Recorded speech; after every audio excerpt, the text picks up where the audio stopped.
තවත් ප්‍රශ්නයක් තියෙනවා. පහත සඳහන් කර්මස්ථානයේ විග්‍රහ කර දෙනෙමින් ඉදා කරනවා නිලා සිටි. කාම ලෝක අනාතයි, රූප ලෝක අනාතයි, අරූප ලෝක අනාතයි, සියලු ලෝක අනාතයි. මේ අනාතත්වයේ තේරුම් ගන්න ඕන ඉතින්. පිළිසරණ පිහිටක් හොයාගෙන අර අපි කිව්වා වගේ කැමැත්තේ බලාපොරොත්තු ඉස්ත වෙන සත්‍යයක් හොයාගෙන මේ කාම ලෝකයේ කියන මේ මනස ලෝක රූපකාම, ශබ්දකාම, ගන්ධකාම, රසකාම, පොට්ටබ්බකාම කියන මේවා ස්පර්ශ කරමින් පංචකාම ආස්වාද විඳිමින් ඒවැ ඇලි ගලි යන සත්ව කොටාසේ ඉන්නවා කාම ලෝක. ඒකට හේතු වෙන කාම කයක් හටගන්න. මනවලන රූප බලන්න හිතන මානසිකත්වයක්, ශබ්ද අහන්න හිතන මානසිකත්වයක්, ගන්ධ රස ස්පර්ශ ලබන්න හිතන මානසිකත්වයක් යලි යලි ගොඩනගන. කාම විඥානීන් බරිත වෙලා. ඒකට අවශ්‍ය දේවල් පිළිබඳව පරීක්ෂණ කරමින් හොයමින් ඒව අතුරු කරන ලෝකයක් එක්ක සම්බන්ධ වෙලා කටයුතු කරනකොට ඒ ගත හිත සහ ලෝකේ කාම ලෝකයට අයිති. අනන්ත අප්‍රමාණ සංසාරයේ වන මේ දක්වාවේ කාම ලෝකයේ සංසම හොයාගෙන ආවා. යම් තැනක කාම ලෝකයේ උපන්නා මරණය දක්වා මොකද්ද කලේ? කොහොමද සැනසෙන්නේ, කොහොමද දුයෙන් ඉන්නේ? මගක් කොයි හොයා විවිධාකාර උපක්‍රම යොදලා ඉදිවිදි ක්‍රියාවදන් ළඟවි. විවිධාකාර දේවල් මගේ කියලා අරගනිමු. ප්‍රතික්ෂේප කළා ඉවත් කරමු. ඇලෙමින් ගැටෙමින් කටයුතු කරගෙන සැනසුම හොයාගෙන නිදහස් කාමසුවයක් හොයාගෙන ආව කාටවත් හම්බෙලා නැහැ. හම්බ වුණා කියලා හැවටිලා තියෙනවා. ඒක කිවිලා ගියා. අපි තරන්ත ප්‍රමාණ සංසාරේ පොළවේ වැලි ගහනට වඩා කාම ලෝකයේ දෙවි වෙලා තියෙනවා. මනුෂ්‍ය වෙලා තියෙනවා. සර්පිති රජ වෙලා තියෙනවා. සිටුවරු වෙලා තියෙනවා. මේ වගේ අනන්ත ප්‍රමාණ සංසාරේ මේ සියලු සත්‍යයම කරලා තියෙනවා. ඒ වායින් බලාපොරොත්තු වෙන්නේ මොකද්ද? සැනසුමක්. සැනසුමක් ලැබුණා නම් ඒ තුල තිබිලා අද අපි තෘප්තිවත් වෙලා ඉන්න ඕනේ. නමුත් අද බලනකොට මතකේවත් නැහැ සැනසුමක් ලබන්න තියා අපි කරපු වැඩ පිළිවෙල. සැනසුම බලාපොරොත්තු වෙන්නේ කාම ලෝකේ කරපු වැඩ පිළිවෙල එකතු කරගෙන මම කිව්වේවත් මගේ කිව්වක් අපේ මතකයේ ඈත් වෙනවා. අද මේ පුංචි කාලේ ඉඳලා මේ වෙනකන් අපි කරන්නේ මොකද්ද? තවත් කාම ලෝකයේ සැනසුම හොයාගෙන ඒකට හේතු කාරක හොයා යනවා මිසක් නෑ මේ වැඩ පිළිවෙල මොකද්ද? විද්‍යාවේ වැඩ පිළිවෙලක් නෙමෙයි කරලා තියෙන්නේ අවිද්‍යාවේ වැඩ පිළිවෙල. එහෙනම් මේ වැඩ පිළිවෙල පස්සේ ගිහිල්ලා දැන් පිළිසරණ හම්බෙලා නැත්නම් මොකක්ද ලැබිලා තියෙන්නේ? අනාථ බවට වත් වෙලා මිසක් නාතත්වයක් හොය ලැබිලා. මෙන්න මේක දැනගත්තාම යාට හිතා ගන්න පුළුවන් ඔක තේරුම් අරගත්තාම නෑ කාම ලෝක නාතද අනාතද බලපුවාම කාම ලෝකේ අනාතත්වයේ විසක් නාතත්වයක් ඔතනකවත් නෑ කි. ඔන්නෝක තේරුම් ගත්ත කෙනාට කියන්න පුළුවන් කාම ලෝක අනාත. වදනේ කියනකොට මෙච්චරලා කිව්ව දේශනාව විහිදිලා පැතිරලා හිටන් අර්ථය වැටහෙන්න පටන් ගන්නවා. අර අර්ථය වැටුණා නම් ඔහුට විදීමට හේතු තියෙනවා ලෝකයේ ආදීනව දකින්න. කාම ලෝක අනාත. එහෙනම් මේක අනාත නිසා මොකද කරන්නේ? අනාත අප්‍රමාණ සංසාරයේ තිබෙන බොහෝ අත්දැවුවෝ. යම් කිසි දැන්වලදී යෝගී භාවනා වලලා විවිධාකාර විදිහේ ලෞකික භාවනා වලලා කාමයන්ගෙන් වෙන් වෙලා ඉන්න තැනක් ලෝකේ තියෙනවා කියලා තමයි ලෝකේ තියෙන ධර්මයෙන්ම අහලා. ධානලාභී වෙලා බබලෝ ගිහිලා උපදිනවා මැරිලා. හරි ගියා කියලා සන්තෝෂ වෙනවා. එහෙම අපිත් හරි ගියා කියලා බබලෝ ඉපදලා සන්තෝෂ වෙච්ච වාර ගාන බැලුවොත් මෙච්චරයි කියන්නේ. අප්‍රමාණ වාර ගණනක් මේ අනන්ත සංසාරේ එනකොට බබලෝ ඉපදලා කල්ප ගණන් ජීවත් වෙලා තියෙනවා මං සැනසුණා කියලා. ඔය එකක්වත් අද නැතිලා නැහැ නේ ගෙවිලා. ගෙවිලා නැතිලා. ඔය කැමැත්තේ වාර්තන්න බලාපොරොත්තු කැමැත්තේ පැවතිලා. ඕන නාතත්වයක් ලැබිලා සැනසුමක් ලැබිලා. සැනසුමක් තියනවා කියලා ගෙවි වෙනසී විනාශ වී යන විපරිණාමයට පත් වෙන තමන් කැමැත්තේ නොපවතින. එවඳු වන්නා ලෝකයක් තුළ ඉපදිලා හිටන් මුලාවෙන් හැවිట్లా මට හරි ගියා කියේ හිටියා නිසා. හරි ගිය අත්ගාවක් ලැබිලා නැහැ රූපාවචර ලෝකේ. ඒක අද මෙතන ඉන්නේ වැරදිලා.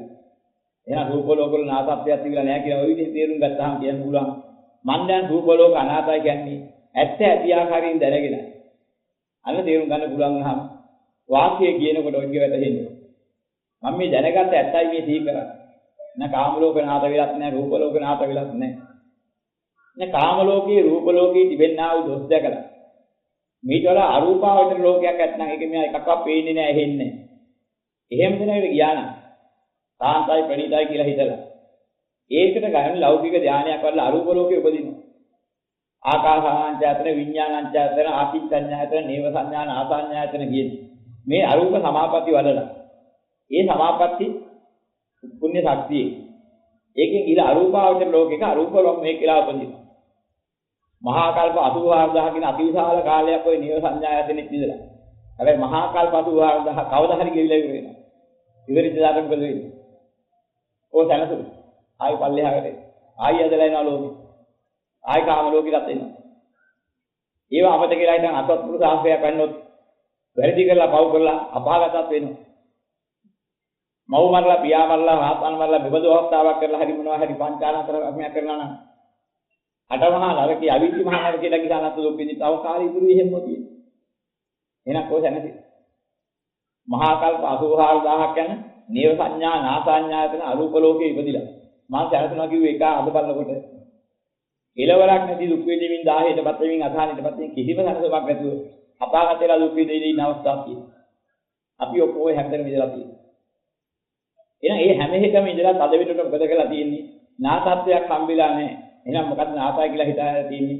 නාතත්වයක් නැති අනාතතනක් නාතයි කියලා හිතා ඉඳලා. එහෙනම් අරූප ලෝකෙත් නාත නැහැ. මෙන්න මේ ධර්ම දැක්කට පස්සේ තේරුම් ගත්තට පස්සේ අරූප ලෝක අනාතයි කියලා කියනකොට ඔහු දැක්ක ඇත්තේ යලි යලි ආවර්ජන වෙනවා.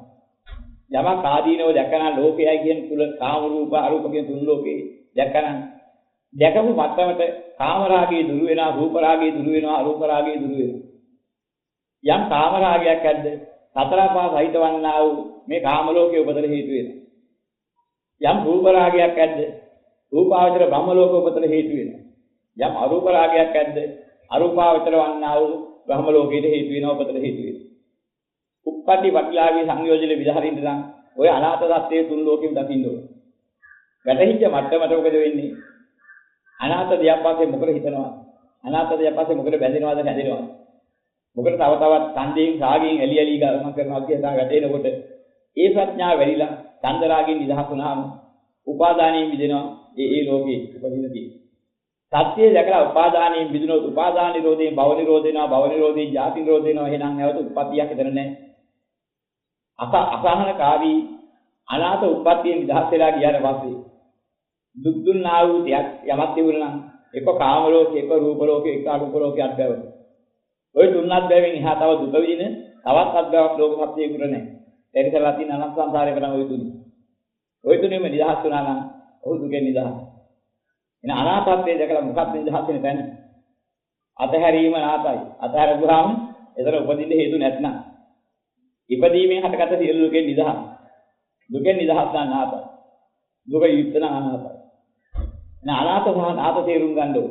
යම් තැනක දුකද එතන අනාතයි. යම් තැනක දුක නැද්ද එතන නාතයි. නැ කොතනද දුක නැත්තේ? ලෝකේ තුල නම් දුක නැති දෙයක් නැහැ හැවටෙන තැන් විලා.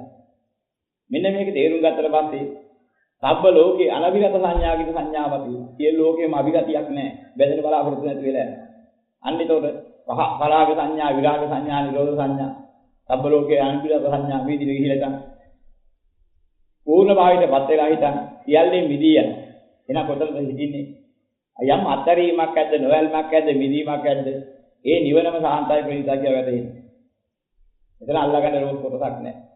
මෙන්න මේක දැක්කට පස්සේ අතහැරීම නාතයි අතහැරීම වෙත්තා නොඇලීම නාතයි නොඇලීම වෙත්තා මිදීම නාතයි මිදීම වෙත්තා නිවනම නාතයි නිවනම වෙත්තා කියලා තමන්ටත් ලෝකයට ඒ සාන්තිය වේවා කියන මේ යහපත් වන්නා මානසිකත්වයේ ගොඩනගින්න අතහැරීම කරා නොඇල්ම කරා මිදීම කරා වේනක විදිහලා යම් දවසක අරිහත්යෙන් සියලු සංයෝජන දුරු වෙන දවසක් එනවා.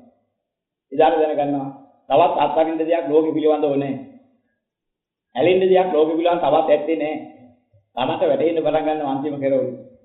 නෑ ඉදාට කිසිම දෙයක් මේ ජීවිතය පිළිබඳව ඇලීමක් නැහැ. බැඳීමක් නැහැ. ඒකේ අවසානයක්ද? එතකන් තිබුණේ දුක, ඒ අවසානයේ දුකෙන් නිදහස්.